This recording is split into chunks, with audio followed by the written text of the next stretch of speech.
The Emperor does not share your optimistic appraisal of the situation. Welcome everybody to another episode of Monday Night X-Wing. I'm Mr. Hosey, joined by a man who needs no introduction, but I'm going to introduce him anyway.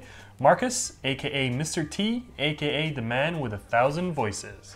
I have no idea what you're speaking of, sir. Anyway, we've got a great game for you tonight, a classic Rebel versus Imperial build. Mr. Hosey, why don't you give us a rundown of the squads for our viewers? Alright, so on the left side, we got our basic Rebel Scum list, 100 points. Garvin Dreas, Kyle Katarn, and Biggs Darklighter as a defensive ship. Biggs, of course, will have R2, F2, which will give him an extra agility dice as an action, as well as a stealth device, which is a passive extra agility until he does get hit for the first time, and that card gets discarded. He also is equipped with some Proton Torpedoes. In the other X-Wing is Garvin Dreas, who also has another set of Proton Torpedoes. And he's got classic R2-D2 on there, just in case he gets hit once or twice. He can regenerate some of his shields, given that he does do a green maneuver. And backing them both up is Kyle Katarn in the Moldy Crow Hawk 290. And he's equipped with a blaster turret and has a crew member in the Recon Specialist. Now Kyle is going to be accumulating focus and passing it off. Garvin is going to be using that focus and also being able to give it to somebody else on his team within range 1 to 2. And Biggs will be drawing everybody's fire, trying to play protection in the rear. On the right side, we have the Shuttle Escort build with heavy ordnance, featuring Captain Jonus, Colonel Jendon, and a Scimitar Squadron pilot. Now this list is only at 97 points. Captain Jonus is equipped with Proton Torpedoes and Cluster Missiles, as well as a Squad Leader card. Colonel Jendon has the ST-321 title, Fire Control System, Heavy Laser Cannon, and the Weapons Engineer upgrade. The ST-321 allows him to get a target lock on any ship on the map. The Weapon Engineer will allow him to hold multiple target locks, 2 target locks. And Colonel Jendon's special ability will allow him to assign one of his target locks to another ship at range 1 if it doesn't already have a target lock. And in the last bomber there is a Scimitar Squadron pilot also with Proton Torpedoes and Cluster Missiles. Now, since the Imperials are only at 97 points, and so many of our characters have a 6 pilot skill, the Imperials are going to be going first every round in both shooting and movement. The Imperial player has initiative. They get to place their asteroid first. So a little bit about asteroid placement. The asteroids have to be within 2 of every side of the play area. So 2 from the north, south, east, west, and they have to be at least 1 range away from any other asteroids. As you can see there, the players are using their 5 forward maneuver templates, as they are equal to the range 2. It's pretty standard asteroid placement, just placing them all scattered around, trying to avoid lanes being created for players. Trying to give yourself as much advantage.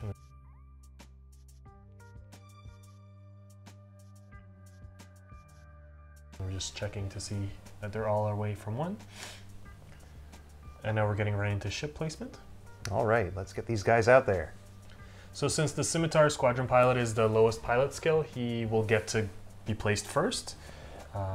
And as the Imperial do have, like we said earlier, initiative, they get to place their 6s first. So Scimitar Squadron starting about in the middle of the map. He's in a TIE bomber with 6 health. And like we said, he does have his Proton Torpedoes and Cluster Missiles. Biggs Darklighter in his X-Wing, starting at the bottom left of the screen there. Colonel Jendon being placed down, and Captain Jonus sitting right next to him. Now Colonel Jendon does have the shuttle title, which gives him the ability to target lock anywhere, and the Weapons Engineer, which allows him to acquire 2 target locks. Now they've put all their ships really close together over there on rebel side. Yeah, the rebels seem to be flying in a tight formation, while the Imperials are kind of spread out. We have our Scimitar Squadron going 4 forward, Biggs going 2 forward and taking the R2 F2 action. Sorry, you must have went 1 forward. One forward. Yeah, they're just slowly moving up while the Imperials are going in at a good clip. At a good pace, yeah. So the two bombers went 4 forward and the shuttle went 3 forward, which lined them up really nicely just because of that shuttle having that big base. That's a good management of the base size there. Yep, and avoiding that asteroid really well. Looks like Colonel Jendon is acquiring his 2 target locks on both Biggs and Garvin-Dreas. Oh. Garvin-Dreas goes 1 forward, and so does Kyle. They're playing it slow back there. Looks like Kyle is already starting to pile up his focus tokens, and now we're into movement again. And at the start of the combat phase, Colonel Jendon passed off one of his target locks to Captain Jonus. Scimitar Squadron pilot flanking in with that asteroid in his way. He's going to have to watch on his next maneuver so he doesn't hit it. Yeah, takes a focus action. Biggs goes 3 forward, takes an R2 F2 action, which increases its agility value.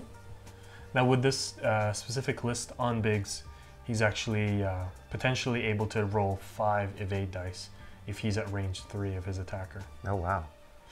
Captain Jonus takes a focus action after moving, and the shuttle goes 1 forward. Okay, so our TIE bombers have started to arc over to engage the rebel fleet. Yeah, it looks like a good flanking maneuver by the Imperial player. Target locks being acquired. Second target lock on Kyle. As you can see there, Captain Jonus has now acquired target lock on Biggs earlier in the matchup. Garvin's going 3 forward. He's target locking the shuttle, Colonel Jendon. The Hawk is also going 3 forward.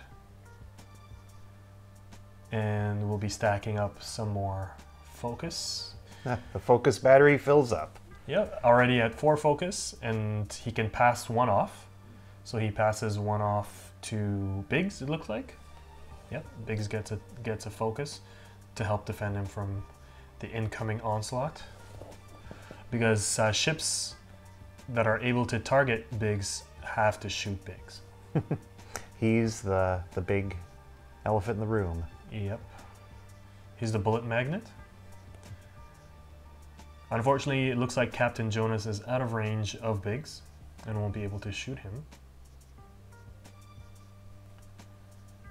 Looks like heavy laser cannons are being used by Colonel Jendon on Biggs' Darklighter. Of course, rolls 4 dice. Gets 2 focus and 1 hit.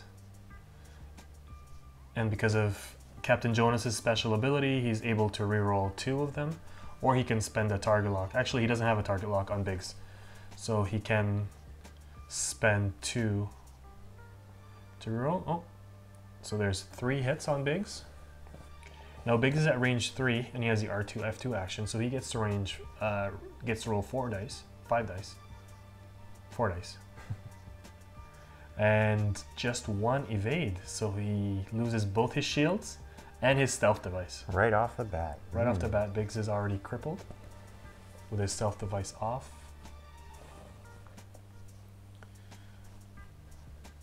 Captain Jonus will be focusing his fire on Garvin since he's out of range of Biggs and can't shoot him. 1 hit. Garvin at range 3 evades, successfully evades. Garvin's gonna proton missiles the shuttle. Now Proton, you get to change 1 eyeball into a crit. So that's 1 hit and 1 crit. Nice. Not that it matters since the shuttle does have shields, and shields kind of negate any crit factor. Ah, too bad, too bad. Yeah. So as we can see, the editor forgot to remove a shield off Colonel Jendon. Oops. Damn that editor. So it looks like the Scimitar Squadron pilot is at a... went forward. And he's going to acquire target lock. Let's see, who is he deciding? He's deciding which ship to target lock. Looks like he's targeting Kyle in the back there. He's anticipating that Biggs will not be in his arc, so, and rightly so. As you can see, he moved out of the way. And of course, taking his R2, F2 action, which gives him an extra agility dice. He needs that to save his life. Yes, because he is right up on that shuttle now and still in its arcs. Those bombers have great maneuverability by the Imperial player, avoiding that asteroid there. Yeah, they just looped around. And yep. And it looks like he does have his arcs on Biggs, so he will have to shoot Biggs. The Colonel Jendon took a 0 action, which gives him a stress, but he doesn't get to move.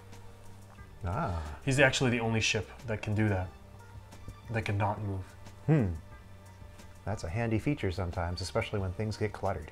Yeah, especially for a big ship like that. Yeah. Garvin-Dreas, 3 Ks. And Kyle just steadily goes forward, building up that focus. Up to 5 focus now. And let's see if he's going to pass it. Yep, he passes it to Biggs, because Biggs is going to need it. He's going to have an awful lot of fire coming his way, so... Yeah, it looks like the 2 big ships will be shooting him, Colonel Jendon and Captain Jonus. Captain Jonus can't use his missiles, I believe.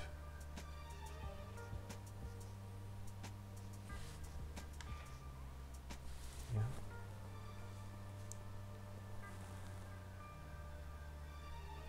Some discussion amongst the players at this point. Yep, they're just deciding if he's in range 1 or 2. It looks like he is within range 1, so he can't use his heavy laser cannons. He has to use his regular targets, primary weapon. Still gets to roll 4 dice. Hit and a crit. Nothing, just 1 evade. Takes a critical hit. Oh. Looks like Biggs is down to pilot skill 0, so that critical strike reduced Biggs' pilot skill to 0, so he gets to always move first and shoot very last after this round.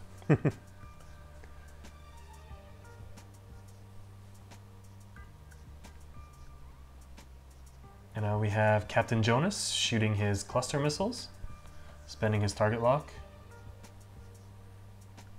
and shooting his clusters, which allows him to shoot twice in 1 round. Ah, so handy. There's 1 critical strike, 3 evades, so that's easily evaded or more. A hit and a crit, and 1 evade, so he takes another crit. Oh no. No, looks like Biggs cannot use his actions anymore. So not only is he at 0 pilot skill, he has no actions. Oh boy. So now it's time for the rebel player to shoot back. Let's see if they can do some damage here. Use up Biggs now. He may not be around next turn. No, he will not. Down to 1 hull. No stealth device. No actions. He's going to need all the focus and all the luck he can get. So, okay, look, Garvin is shooting first. 1 hit. No evades. Ooh. Captain Jonus takes 1. Kyle Katarn uses his turret, which he needs to spend a focus to use. A hit and a crit. So 1 evade used. So that's another hit. Slowly but surely he's going down. And now Biggs gets to shoot.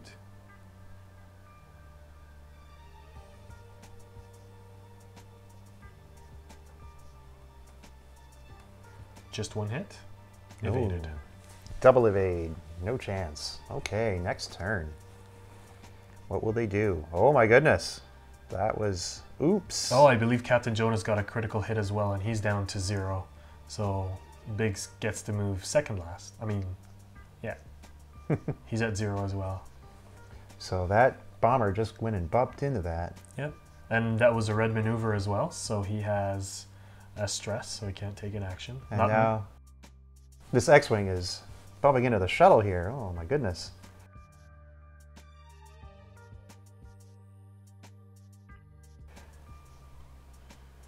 And we got the Scimitar Squadron pilot doing a K turn, a 5K turn it looks like.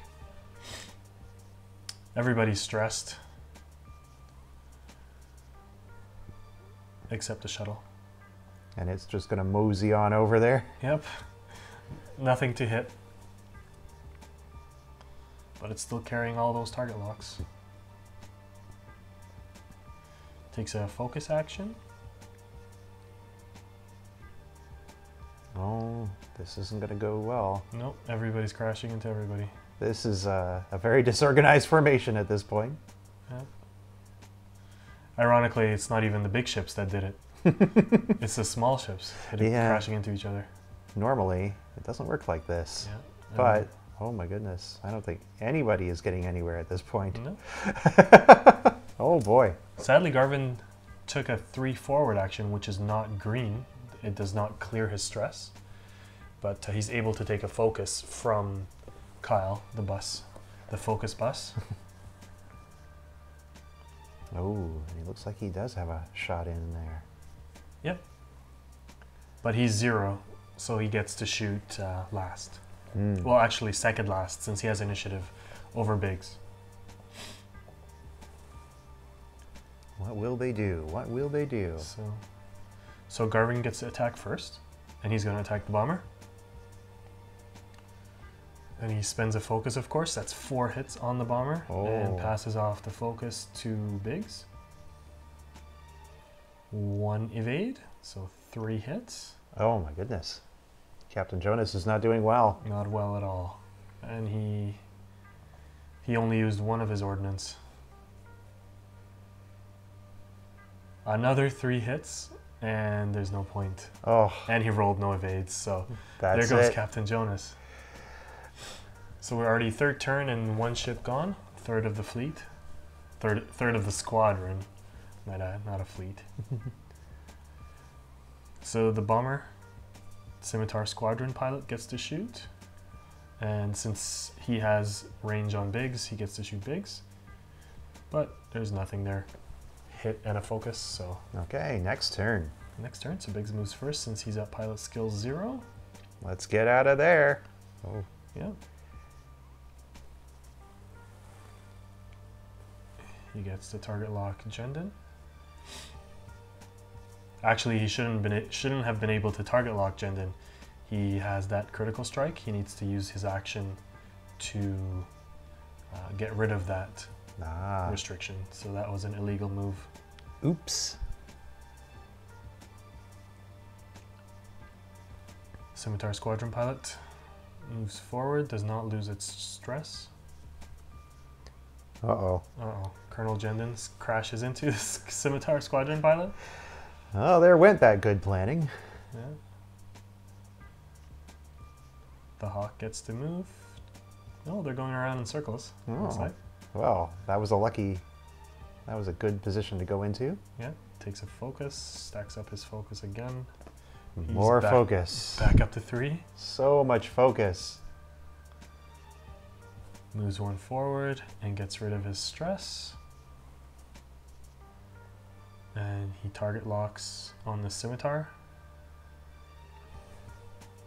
And the Hawk gets to pass off the focus. And Garvin, with his ability, if he spends the focus, he can pass it off to somebody else. It's the merry-go-round of focus. Kyle makes it. Garvin passes it off. And then Garvin gives it right back. So 3 focus transforms into 3 hits, 2 evades, 1 hit goes in.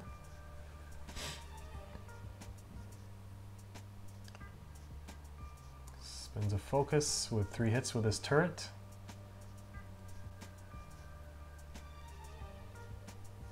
Nothing.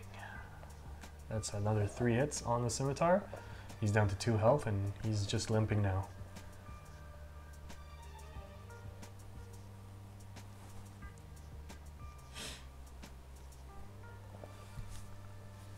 The Imperial did have good synergy in his list where all his ships required target lock and able to shoot their ordnance. But he just didn't manage his target lock passing efficiently enough.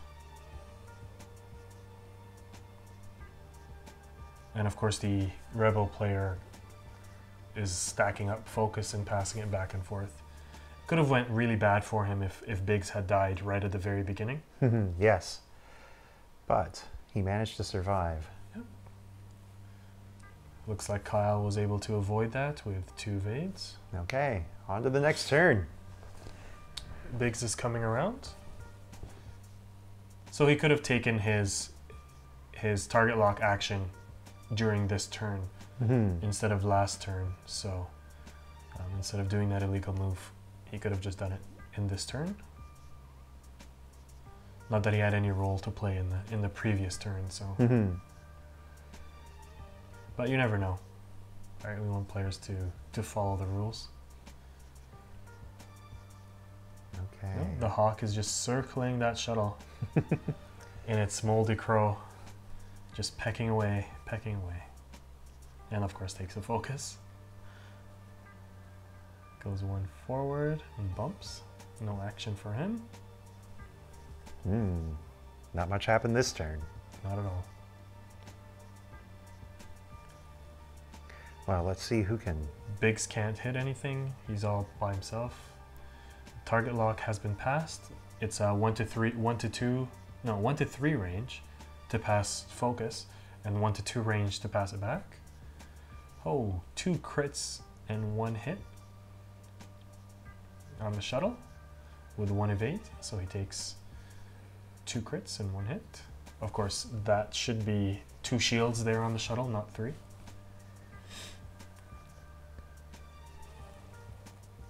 Two more hits, 2 evades.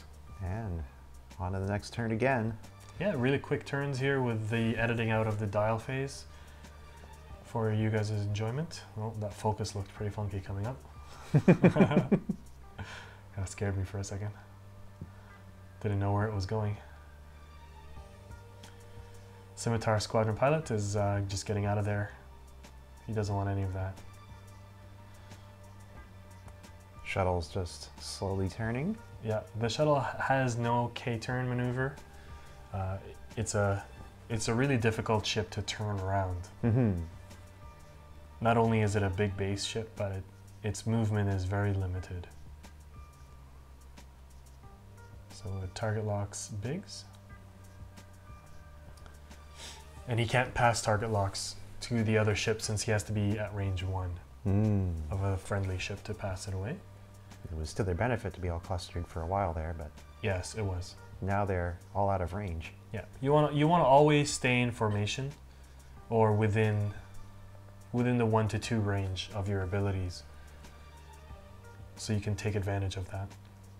And there goes the more focus passing and target lock passing. Well, looks like that X-Wing. Yeah, look at that, 4 hits. Garvin is right 3 on hits. his tail. Let's Yeah. see if he can defend. Oh, Okay, so he takes 2 hits and a crit.